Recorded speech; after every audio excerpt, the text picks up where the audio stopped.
they should, hey, say, well, no, Vic, you ain't supposed to do that when you dance. No, you should move over. Let this person pass. Or you should help this lady down the stairs. After the dance is over, you still have to make sure she gets back or down the stairs. They do none of that. No dancing. One thing I really hate. Why would you dance with your drink in your hand on the dance floor?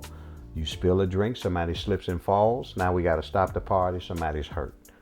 We tell them this all the time, but people think because they paid for a drink, they paid $10 to get in, they own the place. But that's not the, you don't spoil the fun for everybody else. And one thing I've always told them that if you came out to have fun along with everybody else. Don't try to have all the fun by yourself. You know, and even with these parties that they promote, they get mad because if you go to my party and don't go to theirs. The thing that they should do, being a promoter, if a person makes a decision to go to somewhere else or go to someone else's party, your remark or response to them should be, well, wherever you go, enjoy yourself, have fun, and get home safe. Not why you're going to, being bitter, because people need to make their own decisions. Because if your party is a blast, they'll hear about it and they'll be at the next. But by you threatening them, making them feel guilty, that runs them away. And I see a lot of people that promote parties claim they're steppers in this new school, and they get mad with people. They get mad with them, and it's not about that. It's not about the money.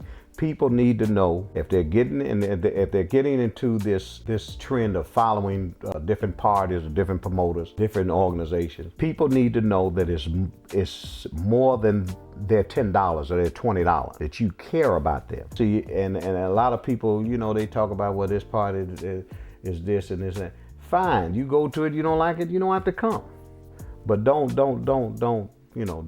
bulldoze a person to come into your party. That's not right. That's not now, right. you mentioned new school. What do you feel is the difference between old school and new school? What I think is the difference between old school and new school is 3 points I want to touch on.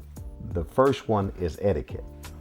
Out of all these people that's leaving Chicago, going to Detroit, going into Atlanta, going to California, going to Oakland. When I go to those cities, and when I go, I often have people ask me, where are you from?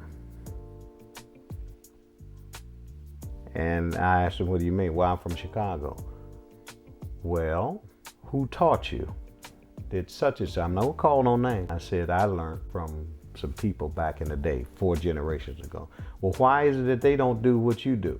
I can't answer that, but I tell them that they must learn. If a person is not going to teach you etiquette first, then you shouldn't give him any money. And most of the instructors, old school and new school, remember I said I'm not excluding these older guys that's trying to call themselves instructors. They do not teach etiquette because they don't even know what etiquette is. And 2, because they don't know what etiquette is, old school and new school, they have a tendency to, if they saw whomever dance, that's what they're gonna lock in on. If they saw this person first, they're gonna copy, emulate, do everything he does. So it's really not their fault. It's just that I don't know who you reverse the picture back to, but that person did not learn etiquette. He saw what he saw, or she saw what she saw, and she just went with it.